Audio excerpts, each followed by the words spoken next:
All right, welcome everybody to our minimally titled Smackdown debate to iteratively determine the most crucial factors for highly effective in-service teacher training. Well, if you're already exhausted just hearing the title, then I'm sorry. You can go out. There's still some cookies outside to strengthen you.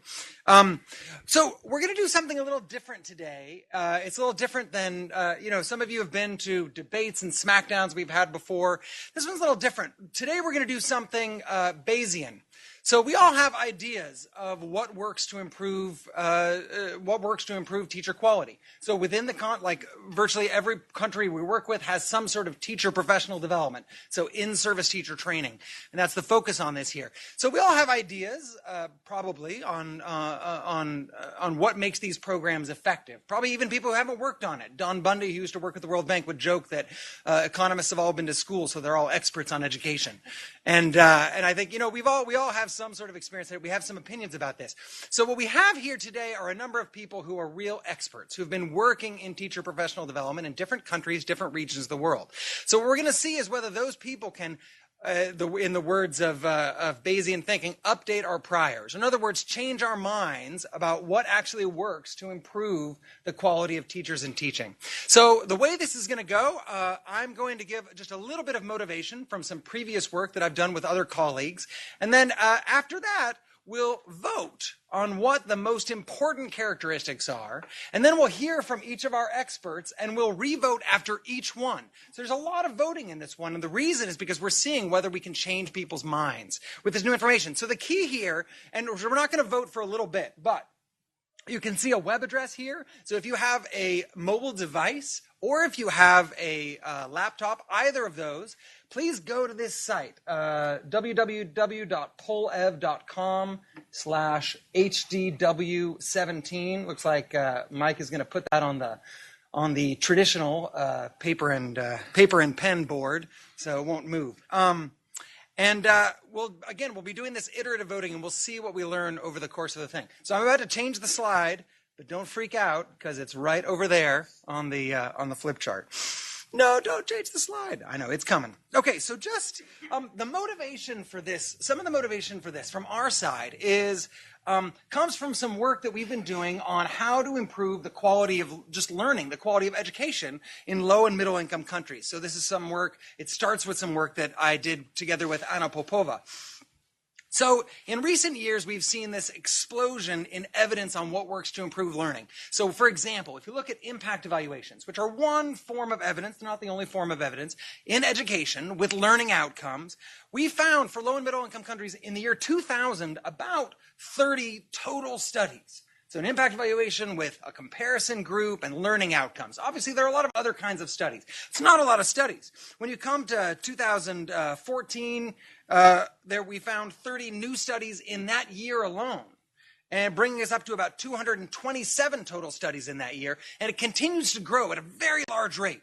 So we have a lot of new evidence on what works to improve learning. So something that we did was we looked across a whole bunch of reviews of what works to improve learning. So you can see across the top there these 6 different reviews that we looked at, and we said, well, what do all these reviews recommend in terms of what's the most effective way to improve learning? Now, you don't need to, we've sort of checked it all out. That's to signal the scientificness of this process. But we'll skip ahead to the results so we can get the focus of today. So 2 things stood out across these reviews as somewhat consensus views.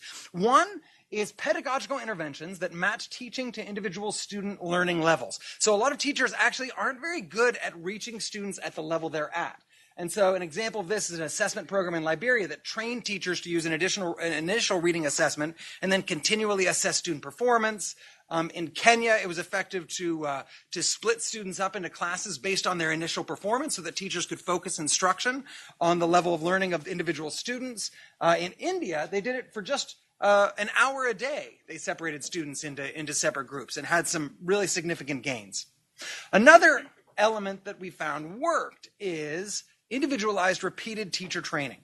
So in Kenya and Uganda, training teachers and giving them regular mentoring to implement relatively scripted early grade reading instruction in local language was really effective. giving local contract teachers, community teachers 2 weeks of initial training, but then lots of reinforcement throughout the year was really effective in India. And there are a lot of other examples. This isn't comprehensive. But so out of all these studies of what works to improve the quality of learning, one of the things that came out is that in-service professional development for teachers can be really effective. But at the same time, I think everybody who works in education knows that it often isn't effective, right? And so here are a couple of examples, right? So in northern Uganda, there's a program that worked well when an NGO implemented a teacher professional development program. And then when the government took over implementing the program, they used government trainers, the effects were, they didn't just disappear, they were negative. So these teachers were worse off than if they'd received no training at all, right? There was a 3-month English training program for teachers in China. So, teach their students English. That's great. There was no impact on teacher English scores. So 3 months of this training, they didn't actually learn any English. Not surprisingly, the students didn't learn any English either. There are a lot of other examples, maybe even most examples of what teacher professional development looks like. And there are lots of resources that go into this, right? So at the World Bank, 171 projects over about a decade had education components, and 2/3 of those had teacher professional development as part of these projects. So there's a lot of money going into this. Rich countries spend a lot of money. Low-income countries, like every country that I've worked on operations in, has this as an element of its budget. So it can work. A lot of it doesn't work. So today we want to figure out what are the most important characteristics of teacher professional development programs. So what we're going to do over the course of the next, hour and 17 minutes. So the first thing we're going to do, like I said before, we're going to invite you to vote on what the most important elements are. We've got a list of elements that we have compiled based on our research and suggestions from the people that we've got participating. So then what we're going to do is we're going to hear from 4 experts. They're not going to have a lot of time initially. They're just going to talk to us for about 6 minutes, and then we've got a loud buzzer that's going to go off at the 6-minute mark, which reminds you that it's time to sit down. But before you sit down, tell us your 3 things. So they're going to share some of their experience, and based on that experience, what they would argue are the most important 3 things. After each of them, we're going to let you re-vote. So the question is, can our experts change your mind? So our 4 experts we have, and we'll go in this order: Peggy Dubeck from RTI, Heather Simpson from Room to Read, Samuel Berlinski from the IDB, and Shabnam Sinha from our own World Bank. Let's give our experts a hand. So after we've done that, we'll give each of them just a couple of minutes to rebut, right? Because I've seen what they're recommending, and they don't all agree. So we'll give them a chance to, give them a brief chance to push back against each other a little bit. So it is tempting to say, well, look at this list of things. It's tempting to say, oh, these are all so important. That's great. Try designing a teacher professional development program based on the premise that everything is really important. It's impossible. You have to make choices. You have to make trade-offs. And that's why we're looking to prioritize here. So after each of our experts speak, we're going to do a quick revote, and then we'll rebut. And then after that, we've got 4 task team leaders who also have a lot of experience in this area, who will be sharing their experiences more briefly, just for about 3 minutes, give us a little sense of their experience and their take. And those ones are, raise your hand when I call your name, Juan Baron and Xiaoyan. May not have made it yet. Oh, yeah, there we go. Xiaoyan, thank you. Andy Ragats and Noah Yarrow. Let's give our TTLs a hand. So just so you're all prepared, at a given moment, I'm going to ask you, the TTLs, to swap places with our panel experts. Then we'll have a little time to discuss afterwards, and we'll have a final vote, and we'll know definitively what are the 3 most important characteristics globally for implementing effective teacher professional development. So if you came in late, go to that website on your smartphone or on your laptop, www.polev.com/HDW17. It's on both of the flip charts, which we know aren't actually effective at improving learning, from a randomized controlled trial in Kenya a number of years ago. So there's a long list of things here. I'm going to walk through it just this first time. So you can choose, thank you, you can choose 3 things. So that is your job. If you choose one and you're like, oh, I chose the wrong thing, you can go down to the bottom and clear your answers and re-choose, okay? But just this first time, I'm going to walk through them. So the first is the quality of trainers. We need great trainers. The second is training needs to be linked to teachers' career paths. Training needs to be iterative and ongoing, so it's not a one-off deal. Content needs to be grounded in how students learn, thinking about what we know about cognitive science. It needs to include on-the-job coaching support, so in schools. Training needs to be focused on a specific subject, so it's not general pedagogy, it's math pedagogy or geometry pedagogy. Training needs to include practicing with other teachers. It needs to be focused on a specific technique. Focus on actual classroom practices, so very concrete practices. Using parents for accountability as a complement to this training. Providing complementary materials like books and other materials. Doing a training based on an evaluation of teachers' needs, so how you design the training and who you target it to. And finally, convincing teachers of the value of this new technique, not just training them in a new technique, but actually convincing them that it's worthwhile. So, okay, so that's all of them. I saw many of you were already on the job. Just take just a few more seconds. You're affecting the long-term trajectory of the World Bank global education practice. No, it's probably not true. All right, so we're going to close out this first vote, and don't worry, you'll get 7 more chances. In 1, 2, 3, closing it, I think. There we go.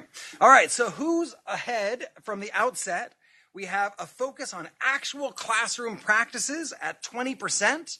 We have on-the-job coaching support at 15% and iterative and ongoing at 13%. And just for fun, what do we have sort of bringing up the rear here?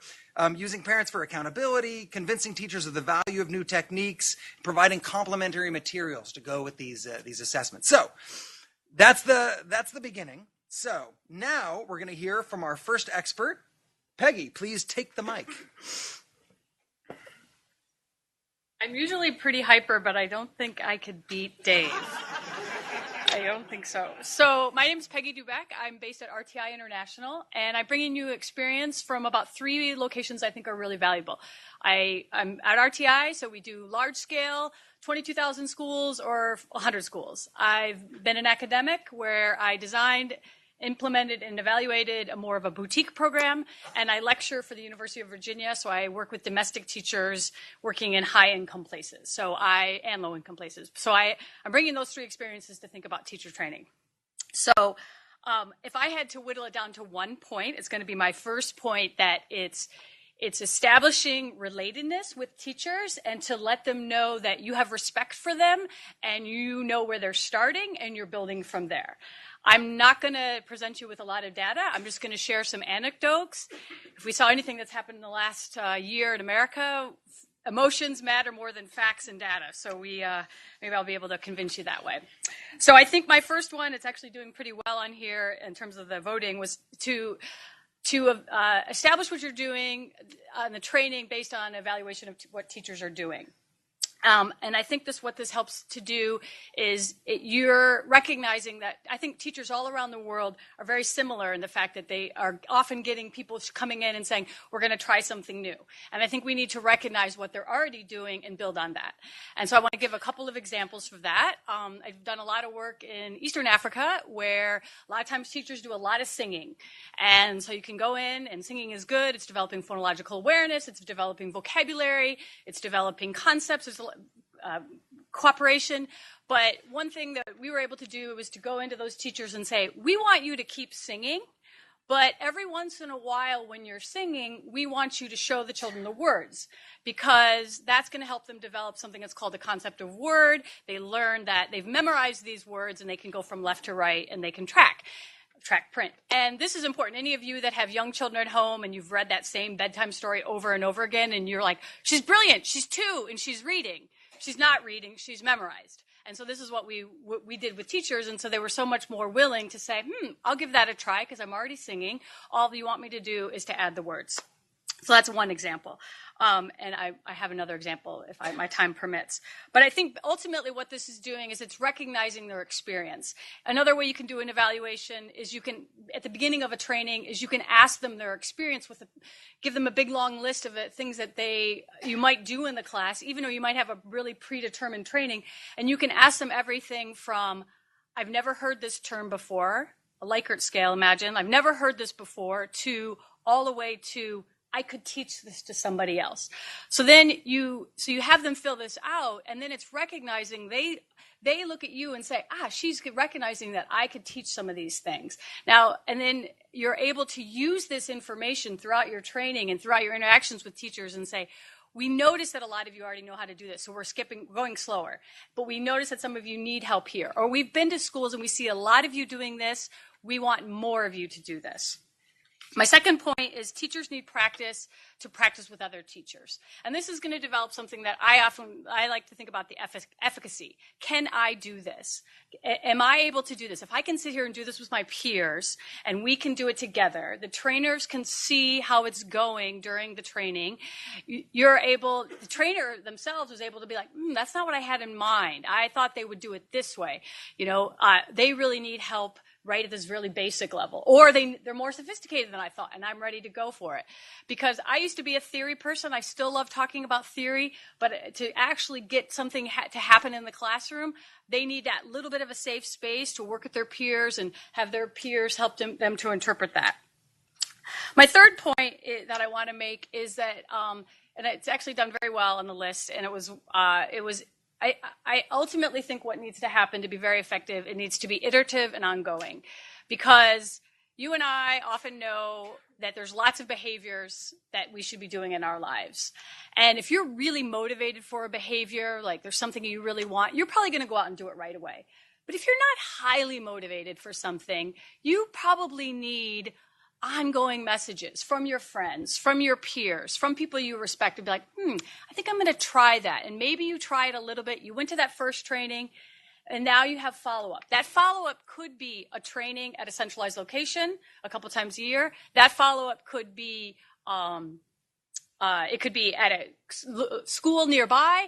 That follow-up could be interactive text messages. So the teacher gets a response and then she sends us something else. But I'm really advocating that that's creating community, and that's creating an opportunity for teachers to continue to expand, because your teachers and your trainers are going to be different than each other. So what you do during that first training is probably going to be just enough.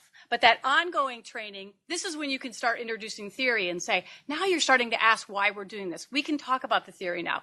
Now maybe the first time I talk about literacy a lot, that's my area of interest. Maybe the first time you gave them a big book, you were happy that they passed them out, showed the pictures, didn't cover up the words, and kids could see it. But later you can start talking to them more about, let's do more of a dialogic reading. And so you can get in deeper with topics. So I don't think I have to convince you as much on that third one, because I saw that it had a very high point. So, but I still advocated for it. So I'm done early, which is never early. It never happens.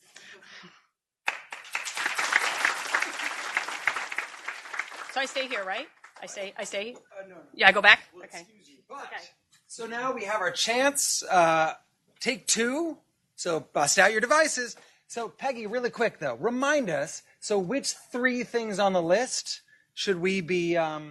Should So iterative and ongoing was my third one I was advocating for. Mhm. The first one I was advocating for was using teachers, evaluating teachers ahead of time. So based on the evaluation Yeah. of teachers' needs, we'll say. And the third one was teachers practicing together. Mhm. Training includes practicing with teachers, G. Great. All right, take a few seconds. We cannot track back which thing you voted to, so feel free to vote with complete anonymity. I'm just kidding. We're tracking all of it.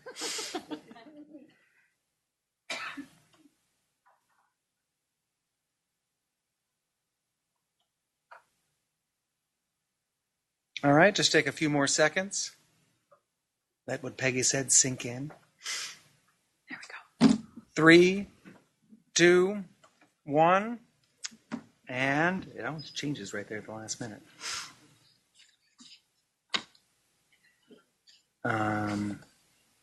All right. Now we will give the mic to Heather Simpson from Room to Read and let her change our minds. Thank you. Thanks so much. It's really a pleasure to be here. I'm Heather with Room to Read. Room to Read was founded in 2000 with the idea that world change starts with educated children. We focus on two things, on literacy at the early grades and girls' education and gender equality in lower secondary, upper secondary. Our teacher professional development work, I'm going to go forward, which way? I'll use this. Teachers need practical, evidence-based, and on-the-job support is, in general, what we really do. I'm going to go through backwards on my top three, with the third being content needs to be grounded in how students learn. And so we need to make sure whatever teacher professional development we're providing is really helping those teachers reach the children at different developmental milestones with age appropriate, with level appropriate work that they're doing in the classrooms. In a lot of places where Room to Read's working, we've been working in 14 different countries. A lot of these teachers don't necessarily have the preparation to really understand how children learn and develop, what the brain science is showing. So anything we are doing with these teachers needs to make sure that for whatever grade level we're working with, that the content is appropriate for that age of children.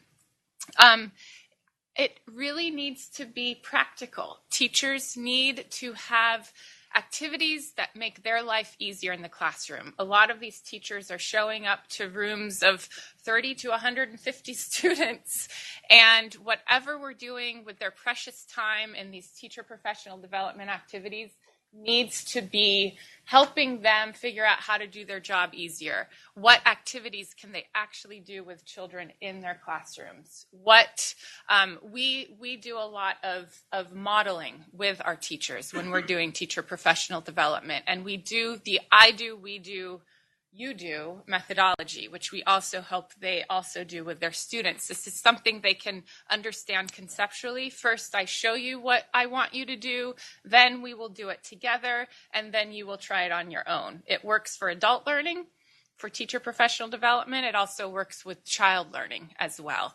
So in literacy, we help teachers really understand scripting some different lessons with them. What can they do with their students to actually help them learn how to read, practice reading, get to know what activities can help those students really learn what letters and sounds, how those letters get put together for making different sounds and words. Really focused on keeping it practical with teachers. And then my top one is actually quite similar to the iterative and ongoing, but the idea of coaching, that adults learn by trying things out in a space that they're comfortable with and in an environment where they can try different things. Some things will work and some things won't. Room to Read provides coaching support when we approach teacher professional development, where our coaches are going to classrooms, doing observations with teachers, and then spending some time with those teachers to go over what they saw, and then to give them some coaching and some support on what they can try next time, on modeling some things in those coaching activities. If we really think about what the essence of teacher professional development, it's really on teacher behavior change. And to do that, having this ongoing coaching support that's grounded in the realities of that classroom are really important to see the changes that we want to see. With that, I will stop.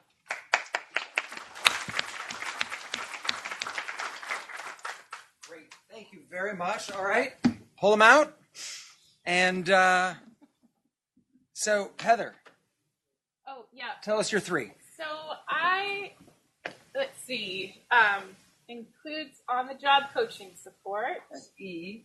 I think what is the other? Focused on Practical. actual classroom practices. Is that one? That's I. Yeah, that's one. And where is the other? Focus on content grounded on how students learn. Yep. All right. So Heather's tops are D, E, and I. All right, so I don't know if you're keeping track. We are. And at the end, we'll see where we started and where we ended up. But we are, over the course, we are seeing some minds changing. And we also see there's certainly some overlap, but not 100% overlap in what these programs look like. And we'll have a chance to get a little bit more into the weeds of these programs and how they work a little bit later. But okay, we're going to close out this third vote in 3, 2, 1. I always wonder who those last people are. Wait till the last minute. There you go. All right. Samuel. Thank you for having me. And like Peggy, I am slightly worried that the poll doesn't look like my preferences. I don't know how that reflects in my research program. Any of my referees hiding here. Hope I can convince you to change your mind. So I'm going to talk about the need of structured pedagogical support for teachers. Unlike them, I am an economist, but I work in a multidisciplinary team, so everything I say is the fault of my colleagues, okay? I'm just, throwing the coin here, so this doesn't work. Okay. So there you go. So let me tell you about a little problem. If you are trying to teach Spanish in the first grade, it's very straightforward because it's a highly transparent orthographical So this is data from a municipality in Colombia that is affluent. These are all the kids in third grade. 26% of the kids are beginning third grade and they can read less than 60 words per minute. Okay, so how we come to that point? How did we end up there? So why we end up there? Well, first of all, we know that the evidence suggests that if you want the kids to learn how to read, at least in Spanish, you have to work decoding with them. And that means that they have to do letter sounds and they have to do recognition of how this letter combines to form syllables, etc. However, in the region, there is quite a bit of autonomy for teachers to teach how they are going to teach the children, and some choose other methods, referred, as I've been told, as the global method or the direct method, where kids learn from words. This method tends to favor those that, when they're at home, their parents talk to them about, they have a big vocabulary, they sit with them and they read books, and they sound letters with them, and they do all sorts of stuff that kids from disadvantaged backgrounds don't do. So here is a quote of what they say in Mexico. In Colombia, is similar. So when you go to the classroom and you try to see what teachers are doing, well, they are pretty much doing what they want, and what they want is not necessarily what kids need. Okay? So let me tell you about a little experiment, not so little, that we are doing in Colombia. This is the second edition. The third one is on the making. So we have a very simple objective. We take those, kids that read less than 60 words per minute that I showed you before, and we do a simple treatment, which is we take them out of the classroom in groups of 6, up to 6, for 16 weeks, 3 sessions per week, tutorials with less than 6 students during 48 sessions. There is a 40-minute, very structured session that has 20 minutes on fluidity of reading, 10 minutes on vocabulary, and 10 minutes on strategies for compensation, how to find cause, effect, adjective, blah, blah, blah. Okay? So the people that are doing this are not their teachers, are just people that just finish their normal, in Latin America we say escuelas normales, so they go to secondary school with some specialization in teaching, and they may have 1 or 2 years of experience. We train them for 20 hours with the material, and that's it. And they have 2 coaching sessions during these 16 weeks, okay? So we took the third grade students, okay? We randomized some group of schools to have this, others not to. And at the end of the day, at the end of the 16 weeks, the kids in the control group learn to read better than those, the kids in the treatment group learn better than those in the control group. So what this led me to believe about this, which is there are key components of success as we see. First, you have to evaluate the students and the teacher needs, okay? These kids were, they have problems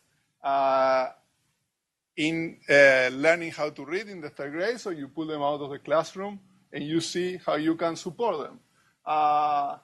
Clearly, you have to have a suitable teaching and structure material, and when you have that, and you know what you are doing, it tends to work. The intervention had to be structured, because otherwise it's hard to make sure that people do what you want them to do. It's not that they can, when you talk to teachers they understand, and they will tell you, oh, I didn't know that that was the theory of what I was doing. They think that they are doing it, okay? So you want fidelity of implementation, and this is achieved through structured material and materials for them. And of course, you have to train the teachers to understand and deliver the material with high fidelity. But it can be done, but you have to find what is that is not working, okay? So what are my 3 options? I don't know, I have 4 here. Even our speaker has to prioritize here. All right. So let's get a hand for Samuel. And as we go in for our next round of voting, Samuel, which of these 3 would you recommend? Some people aren't waiting for you. So I pick. You have to have materials. Teachers don't have time to, do all that. So K, complementary materials. You have to have training that is focused on a specific subject and the way you are going to do it. Mm-hmm.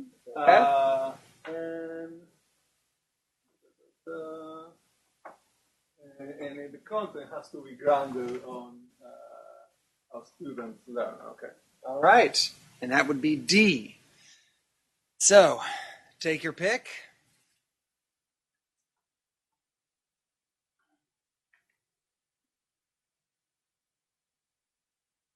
All right.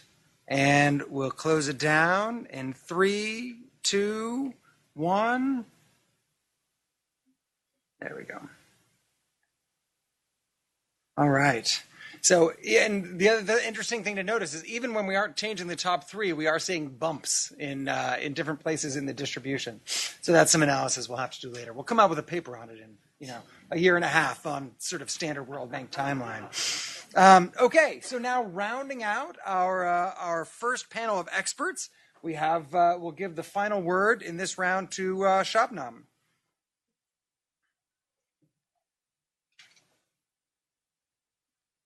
Thanks, Dave. So I'm equally worried that maybe what I want to present is not there in the list at all, but but I'm presenting to you a story of deprivation. In India, India is a low-income country moving towards a middle-income country. But what I'm presenting is a case study of our project, which is being implemented in a low-income state, the poorest in the country, the second most populated. The children's learning achievement is second from the bottom in the list of all the states in the country. So the situation is peculiar, the story is a little different, and the context here is very critical. So therefore, I'll ground my story in the context of what I'm presenting. So as before we go into what we want to talk about, the context, as I said, is very critical. In Bihar, our project started a couple of years back. It's a program for results, which is a results-based operation, $250 million of US dollars from the World Bank. And there had been underinvestment in teacher education since the 1990s. And low rates of teachers' time on task. And the most important part is there was teacher absenteeism of very high order, very poor accountability, and almost non-existent professional development. So you see that there was a spiraling down of the learning outcomes. And the other big important piece of information here is the government did decentralized hiring of untrained teachers in order to fill in the requirements of a Right to Education Act, which wanted that the pupil-teacher ratio should be 1:30. They had to fill them, so they took teachers which were not trained, which do not have pre-service training, 250,000 teachers hired in one straight go. And we saw the learning levels fall down. And in language and math, Bihar stood at the bottom from the 36 states in India. And 38% of the children in grades 3 to 5 could not read class 1 text. So there was a fall in the learning levels. Now, I just want to present the ground realities. So on one side, you see a situation where 3 months in a year, 1/3 of the state is in a flooded situation. On the other side, you find that there are no teacher education institutions to talk of because there had been no effort since 1990s to build any institutions. There were no teacher education institutions. So the first important point I want to make is it's a chicken and egg story. You have to have an institution in order for them to deliver teacher training. So it's a story which may be a little different, but yes, you have to have teacher education institutions. So after our investment, you can see on the left side is what it was before. And later on, one of my colleagues is standing over there. He's part of our team.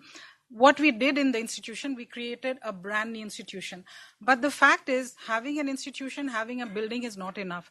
So we created something which is an index, Teacher Education Institutional Development Index. So this is an index which measures institutional effectiveness. So we have also, even Vietnam has tried it. We try to see that how does the institution deliver on the key parameters on which institutional delivery should stand. The first one is, does it have the requisite infrastructure, which was the simpler part.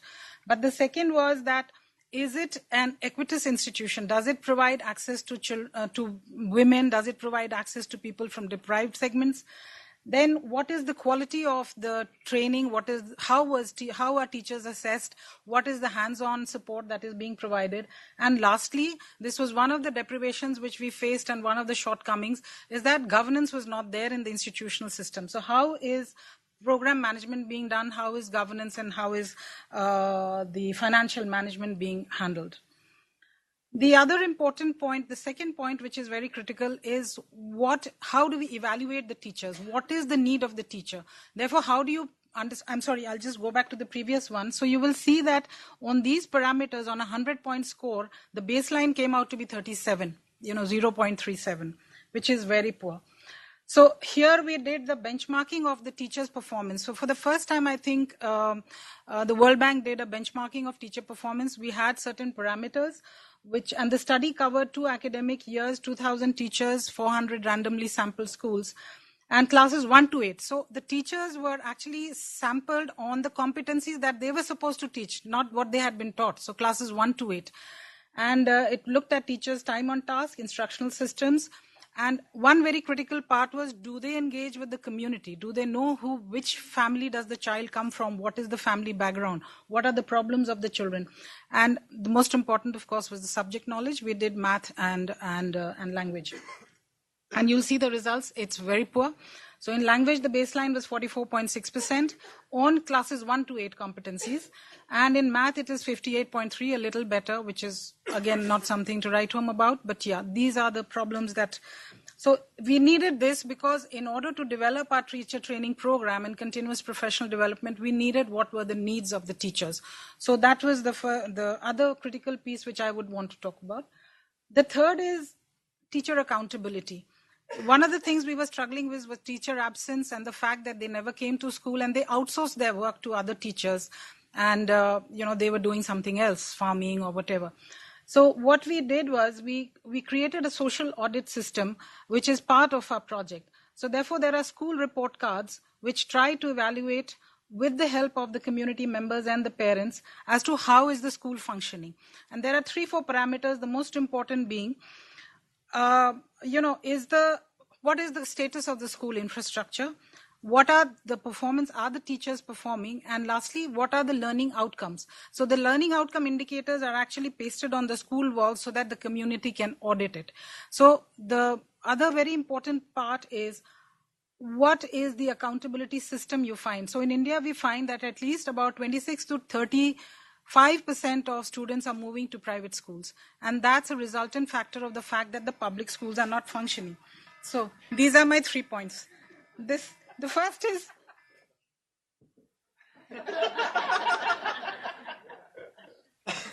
in your order, you want to... Thank you. Thank you. The first one is not there in your list, I'm sorry. But you do need to have teacher education institutions in order for teacher performance to happen. The second one is actually evaluating teachers, which I think was there in the list.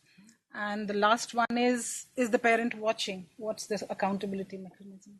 Mm-hmm. So we did, in an abbreviated way, we tried to capture Shabnam's first point in the quality of trainers. And so let's say that obviously she's making a bigger point about the quality of the training institutions, but that's what we were trying to capture there. So the quality of trainers based on an evaluation of teachers' needs and using parents for accountability are the three coming out of this experience in India. All right, so go ahead and weigh in.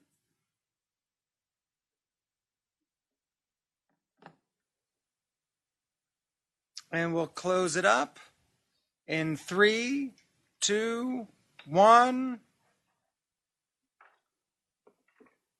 All right.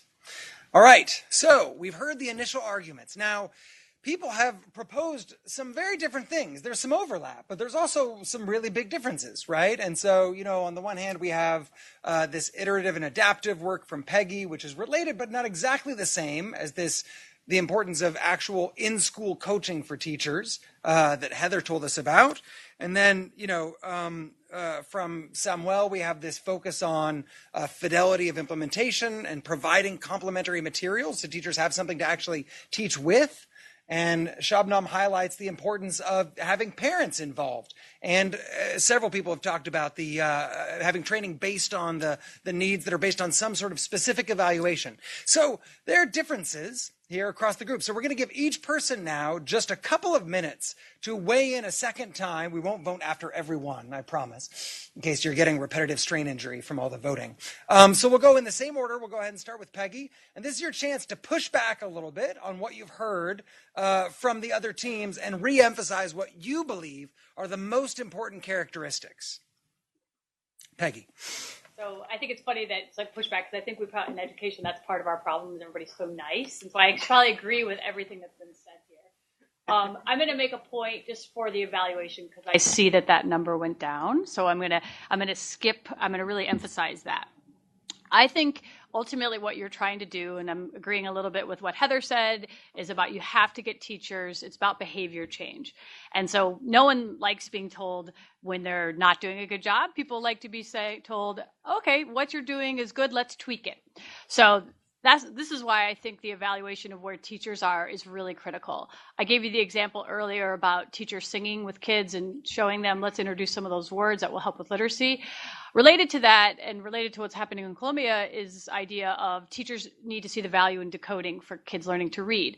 And I was working in a place where the language was consonant vowel structure, so the syllable was the unit of analysis that kids would often look at. And teachers were doing a really good job of that. They were showing kids how to blend syllables. But it was also a country where they had another language, and the other language was not that, didn't have that relationship, but you still showed children how to break the word apart and then push it back together, both for reading and for spelling. So that was our starting point. We said to them, we've seen a lot of you do this. A lot of you talk about doing this in this language. So now let's do that. What we're doing now is taking that same behavior that you already do in language 1 and now applying that to language 2. So, and then people were able to say, this isn't that big of a stretch for me. I'm already doing this. They didn't use some of the same terminology, and we tried to use the terminology that they used. Mm-hmm. Is that my 2 minutes? No, but it's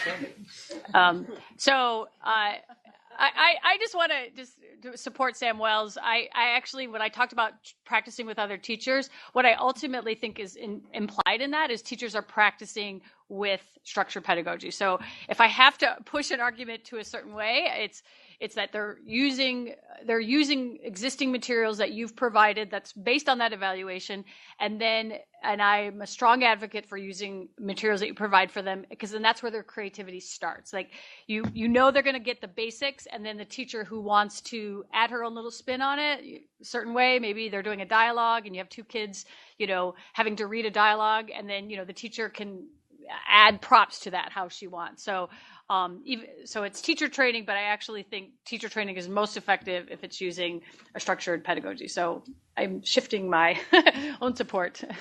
In a surprising twist. So Peggy coming in with the importance of evaluating, and then again shifting over the importance of providing these complementary materials. Heather. Thanks so much.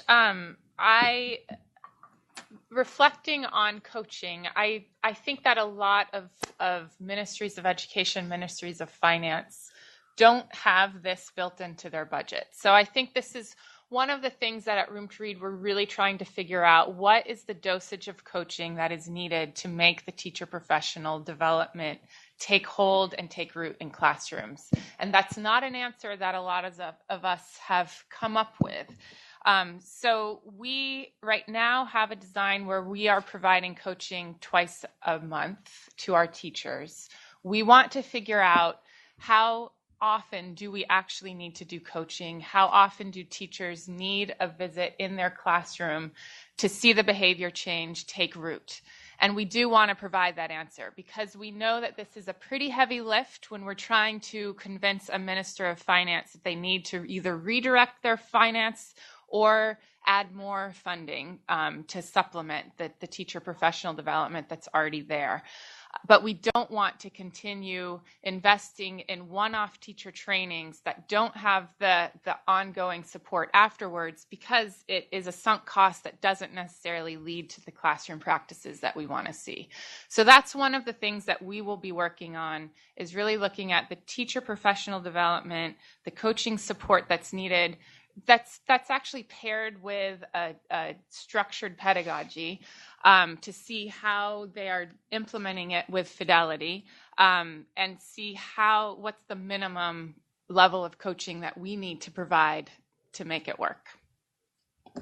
Thank you very much. So coming back with the coaching, and again, it seems like Samuel's been very persuasive, at least on the panel, and thinking about these structured pedagogical approaches which come with very heavily scripted materials along with them to get teachers started and move them along their way.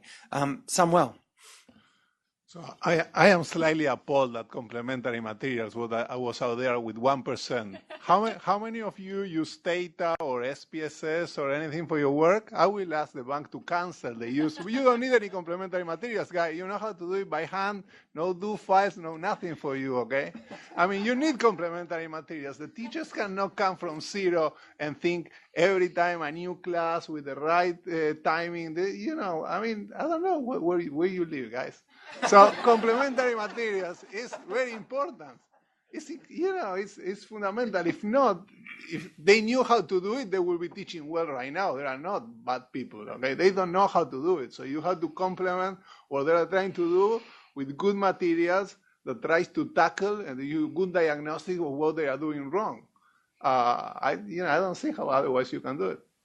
It's just, All right, Samuel, with a strong push for those complementary materials, coming and see if we can bring those up in the top 3. And rounding out our rebuttals, Shabnam. Well, actually, I tend to agree with a lot of things which everybody's talked about as to what's happening in the classroom is very, very critical. Mike. Thank you. Sorry. So what's happening in the classroom is very critical. But in order for something to happen in the classroom, we need to make sure that we are preparing the teacher in the atmosphere which respects the dignity of that teacher and which provides the academic environment in which they could be effective teachers.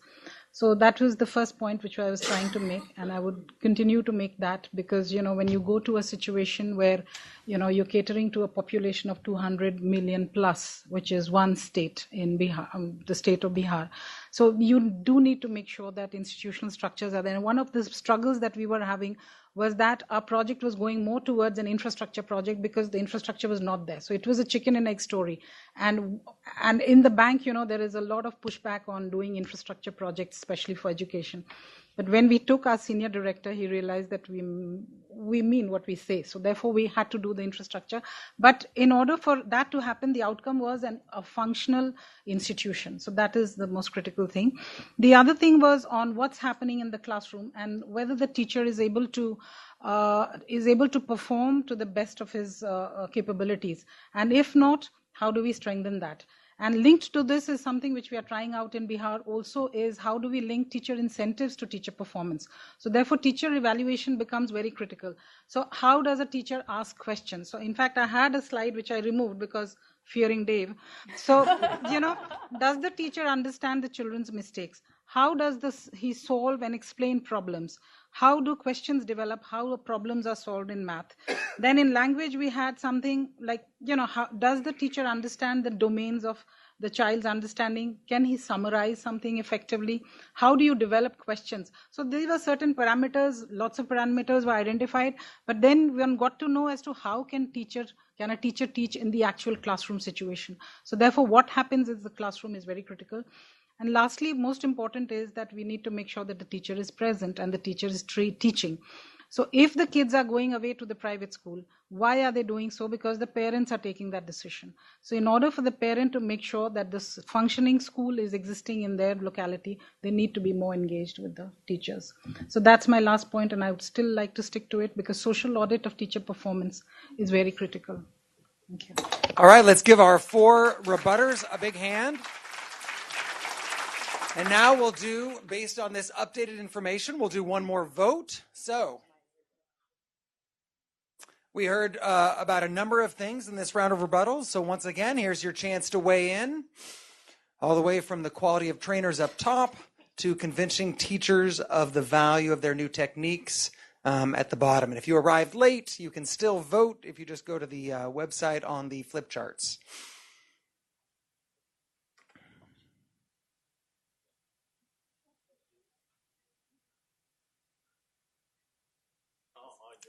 All right, so we'll close that out in 3, 2, 1. All right, we're all locked up. Okay, so now we're going to do something a little bit different. So now we've heard from these 4 experts. Now we're going to hear from 4 other experts. So we're going to invite a swapping of the panel. So a round of applause again for our rebutters as they step away.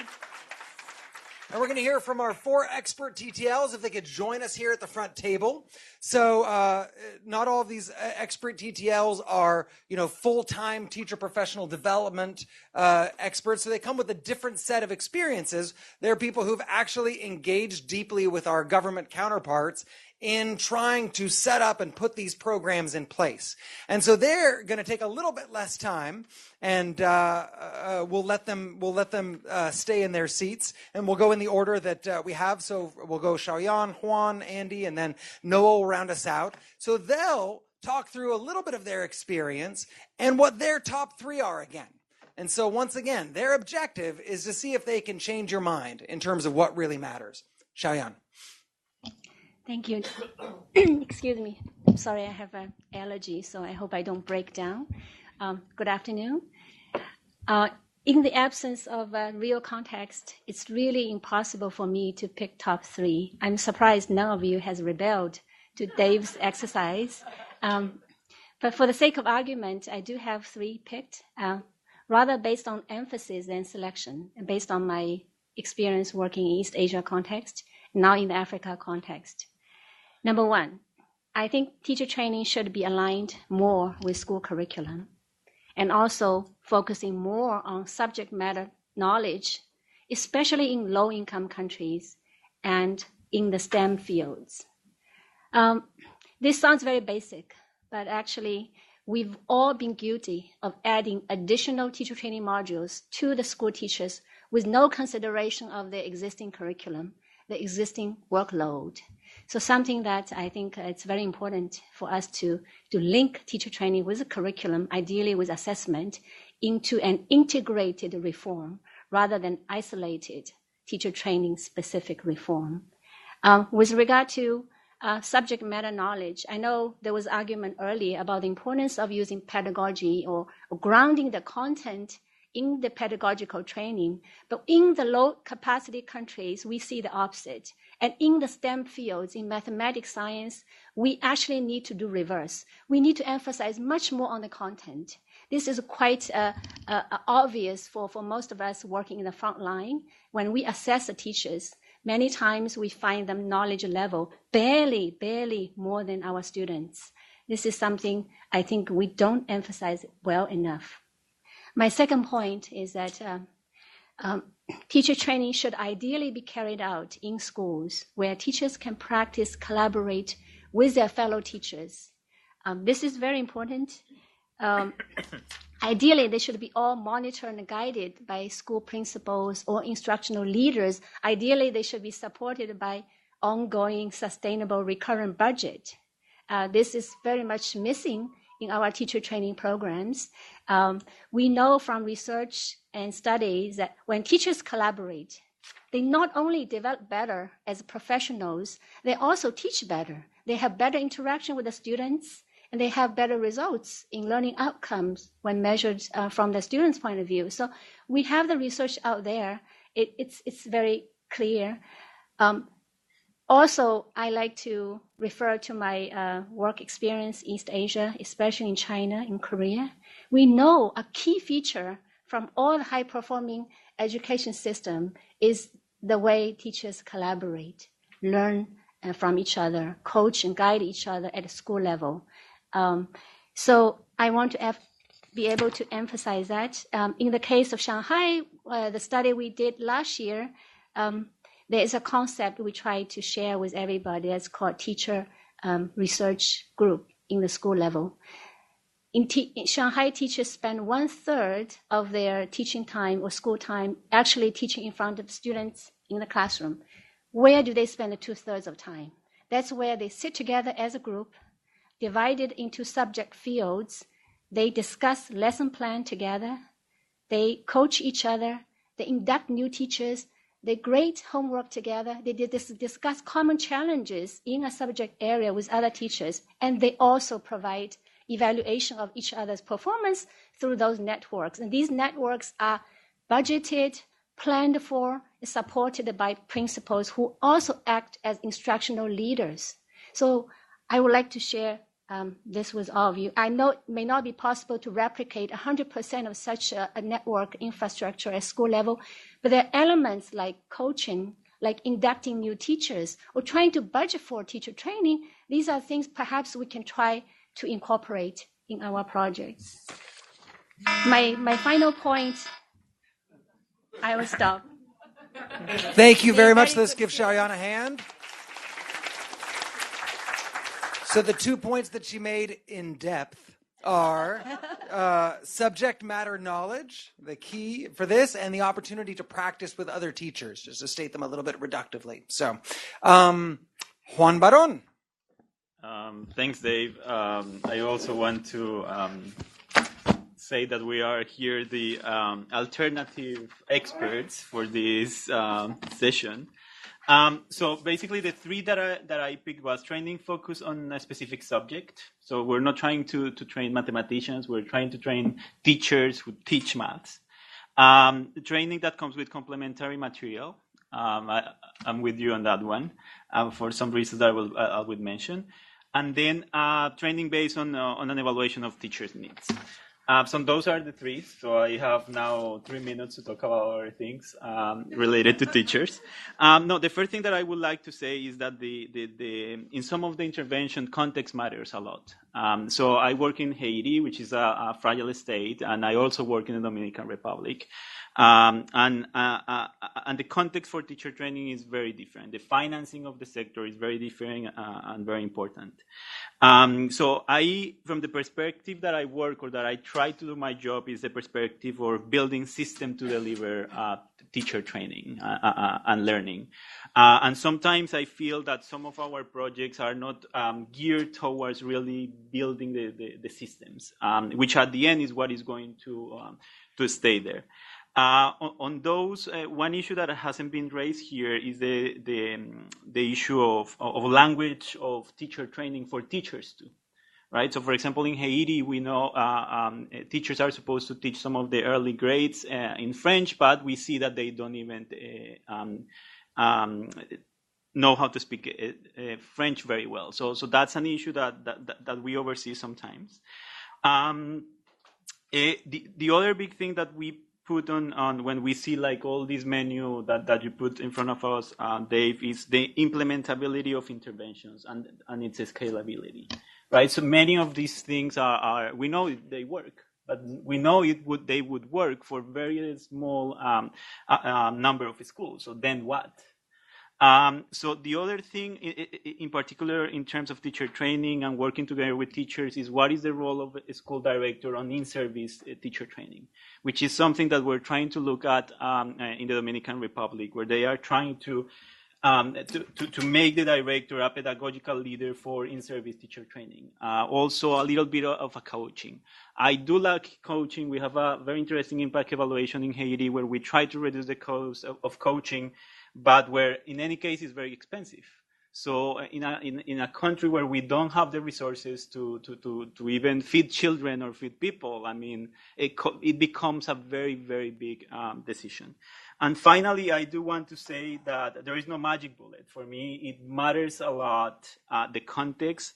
And finally, for in-service teacher training, what we're doing in curricular reform on competitive-based curricular ICT. So I don't think that we have been talking enough about ICT for teacher training on in-service teacher training. So those are my...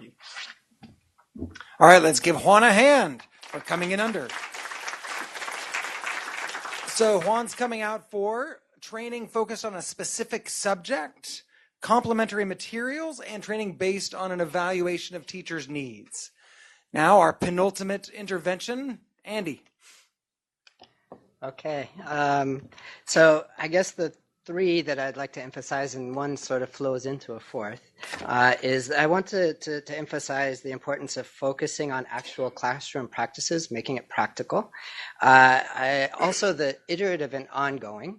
And the final one, I kind of see this overlapping a little bit. It's whether it's practicing with other teachers, the collaboration, or whether it's coaching and support.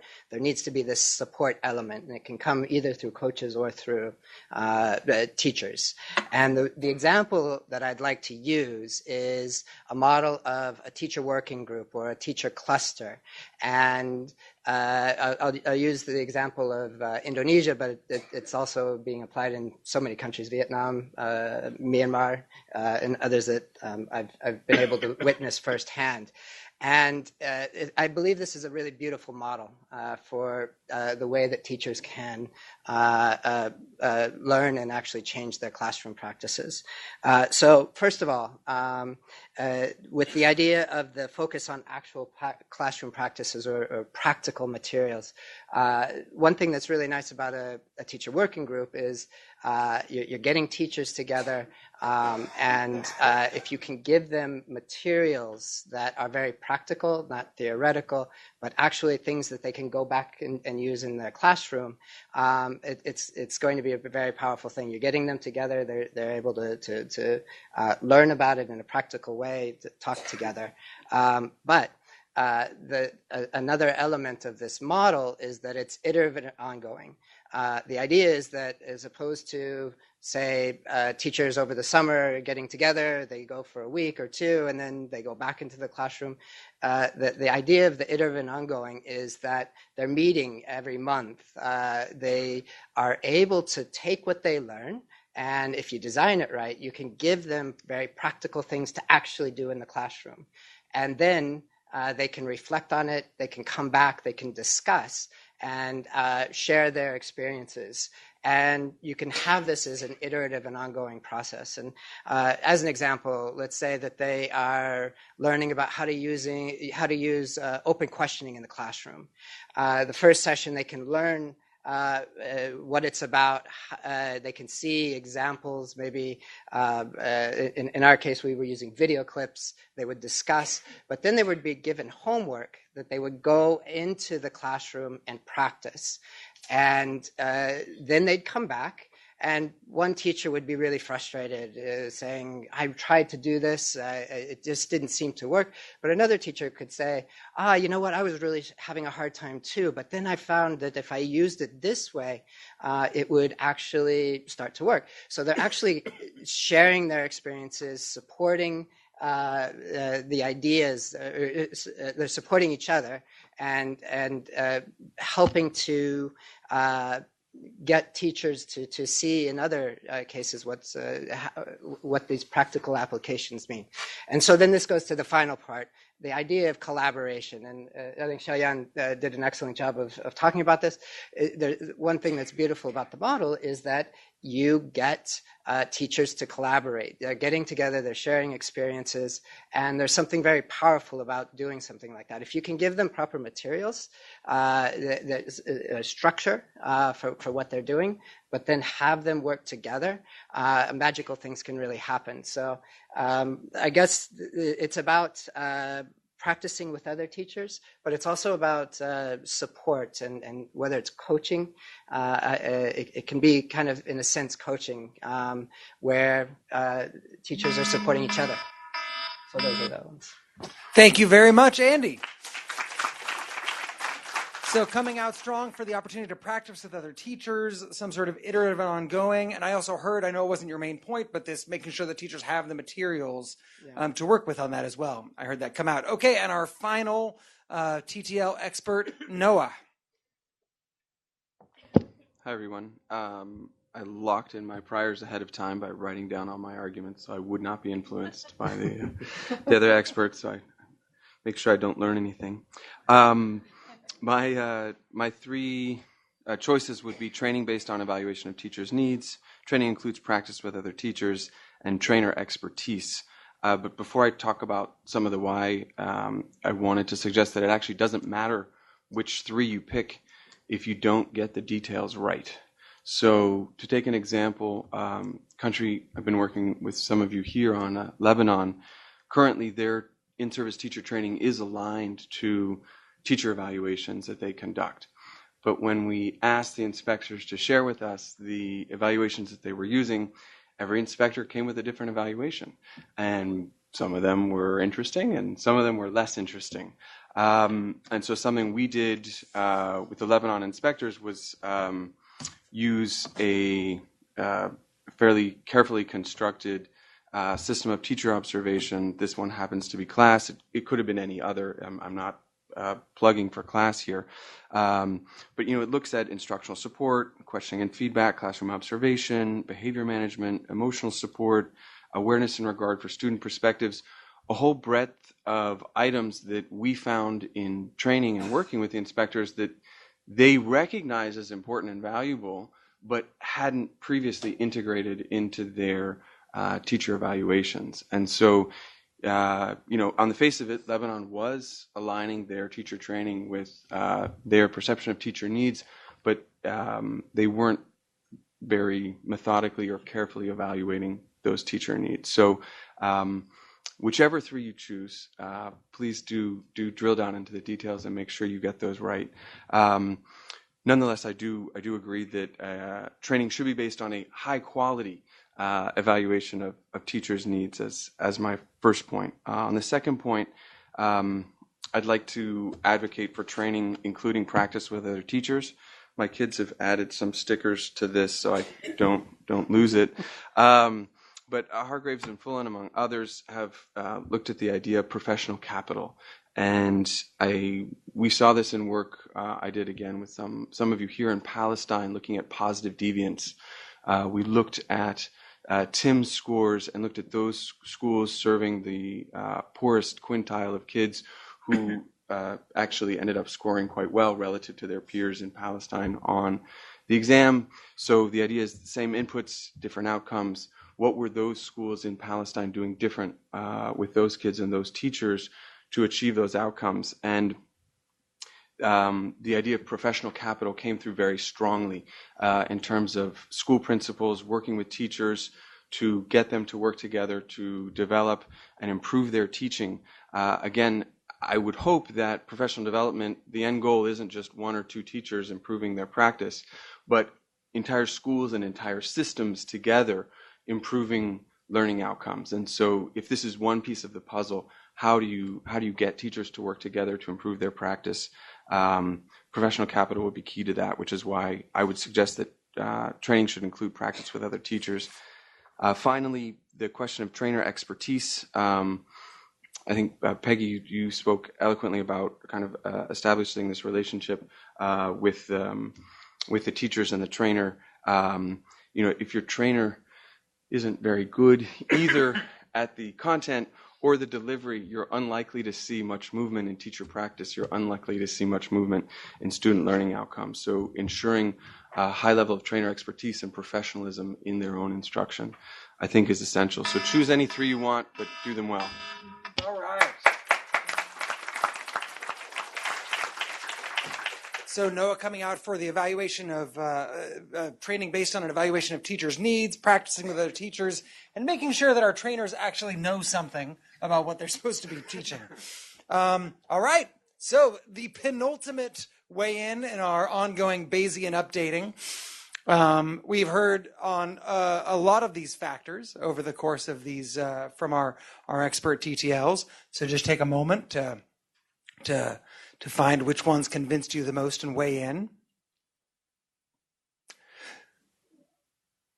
So while a few of you are just finishing that up, we have about 10 minutes in which we'll have a little bit of discussion, and then at 3:25 we'll have our final vote, so that we'll end a couple minutes short of 3:30. But all right, we're going to close this poll in 3, 2, 1. Close. We can see there was a lot of convincing because we've actually got much more distribution of results, right? At the very beginning, we had, what would almost look like a consensus towards 3. And now this is the challenge of additional information that people actually agree less on what the top 3 are. But we'll come back to this. So as the moderator, I get to ask the first couple questions, and then I'll open it up. I have a question and so if our original panelists could raise their hands, we're not going to make people do run around again, but just so that you see where they are and people can answer from where they are. So on this coaching, and Heather spoke to this, and others as well spoke to the fact that coaching is expensive. And Room to Read is trying to figure out, what's the minimum amount of coaching that can achieve the goals that we want. So I'm curious, do we have any empirical experiences of governments doing coaching effectively at scale? So doing this with thousands or tens of thousands of teachers. And Peggy has something. If you could click on the mic. So I look at coaching as iterative and ongoing, but right now in Kenya, we're working with the Ministry of Education, and we're coaching in every school in the country in primary school. So it's about 22,000 schools. And the Ministry of Education has actually presented on this several times over the last 2 years since they've taken over the process, because it went from 400 schools to every school in the country. And it's working really well in some places, and other places it's not working so well. But the one thing that's really working on making it work so well is what would be going to teacher accountability, but it's coaching accountability, so that it's linked to their visits are linked to their reimbursement for travel, and there's actually a GPS that tracks when they go to schools. And at one of the trainings, we did something where we actually showed a teacher coach who pretended she went to a school, but she was actually in India during the time of doing her observation. So we used that very early on to say, don't go to India with your tablet and try to pretend that you were there. So, and that's kind of harsh, but it's. She was working in Bihar, though. So the coaches are going. But I would have to say one thing that we don't know, and this is a legitimate thing, is that the teachers are going and spending a lot of time talking about language instruction, literacy in two or three languages, depending on the school, but they're not getting pedagogical support for science or religion and other topics, so as much. Thank you. Heather, do you want to come on that? The only other at scale is at a really small, in Grenada, we're working at scale. It's a very small country where with a slight investment, which would be a drop in the bucket in most other places, you can work at scale. But that is one of the things that we're trying to map on as we're looking at the minimum levels that we need to get to the outcomes that we want, comparing that with the investment that's made in one-off trainings that may or may not be leading to the outcomes that we're wanting. Where can we see some efficiencies? I think this idea around the role of school principals or other supports that are available within the school will be something that we'll need to look at when we think about scale. Thank you. Now we'll let Jaime Saavedra, our Senior Director for Education, pose a question. So I was going to make a reflection on this issue of coaching, which is, in theory, I'm all for coaching, right? But the implementation is tough. Right? The first, particularly at scale, right? So the first one is you need to have a monitoring system to make sure that the coaches go there and do the coaching.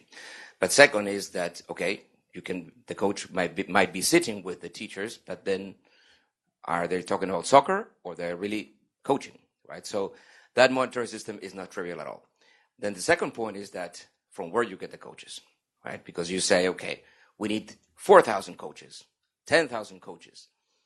It might be that there are no 4,000 or 10,000 high quality teachers, because at the end of the day, what is a coach? He's a good teacher, he's an experienced one, right? So there the challenge is that in certain parts of a country, you will see there are enough teachers, experienced teachers, where you're going to take them out of the classroom. So there's a cost. That's a cost that one has to internalize, right?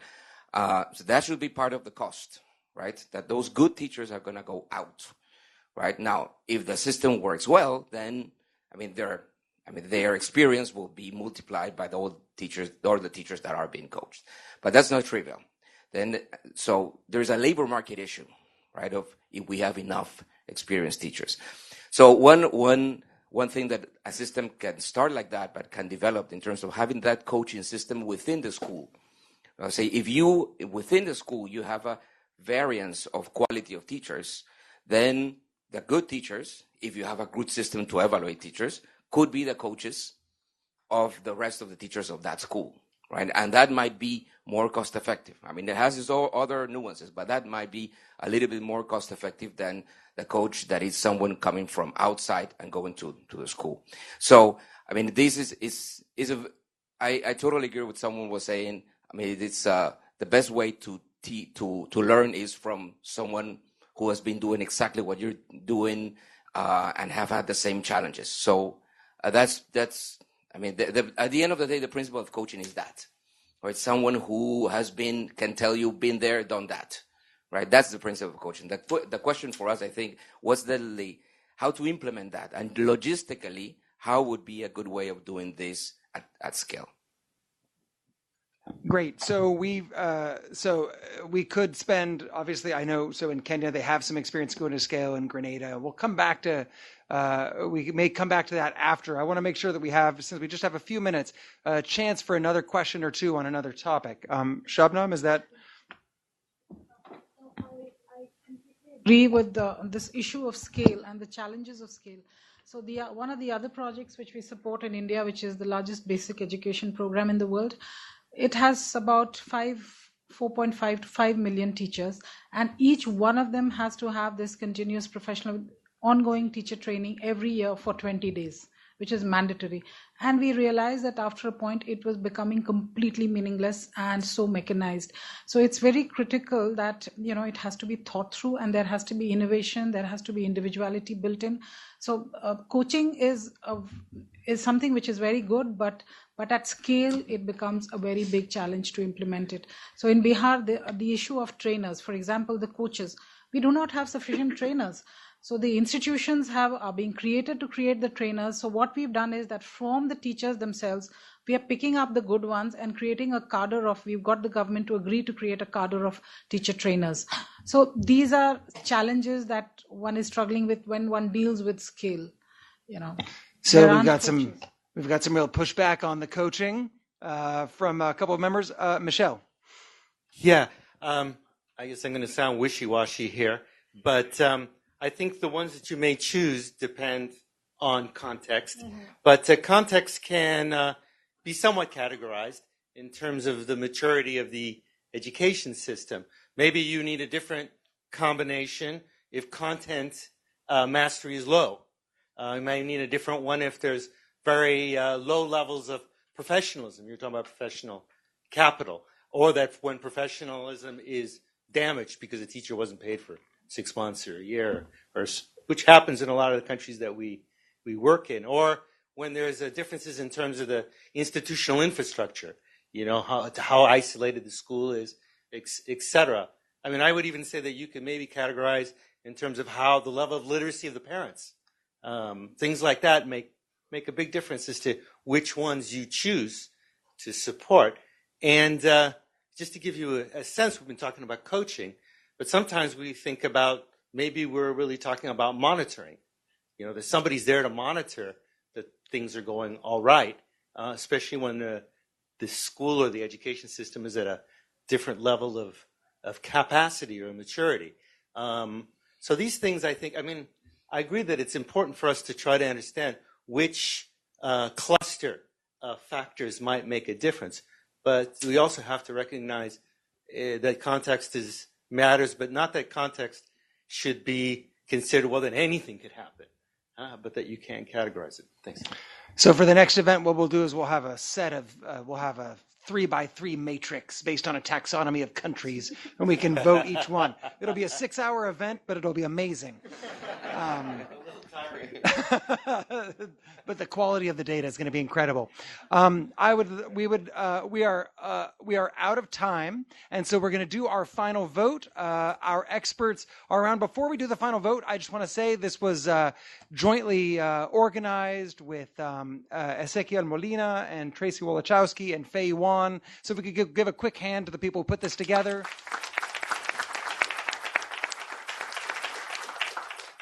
And so this is it. I think.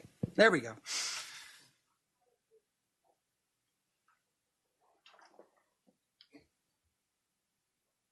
So we've heard it argued and re-argued.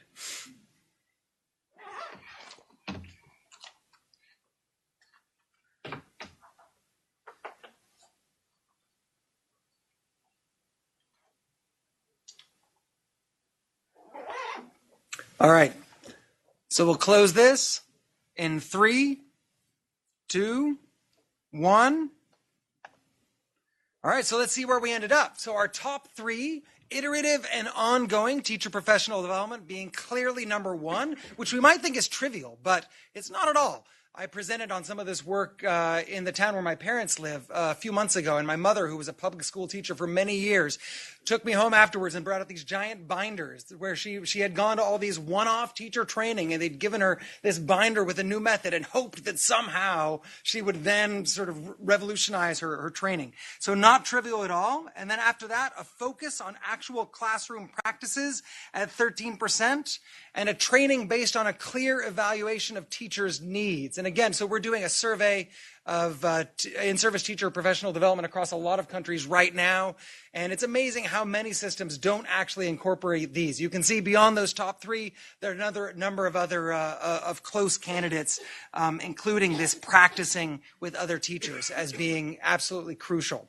So, and for the Bayesians among you, we'll just show you really quick, how much did all this discussion actually change where people stood? Well, it actually changed quite a bit. So the iterative and adaptive was always in a front runner, but really shifted outside ahead of all the others, and then we had a few others that dropped out. So we're going to write up the results of these, and we'll share those with everybody who's interested.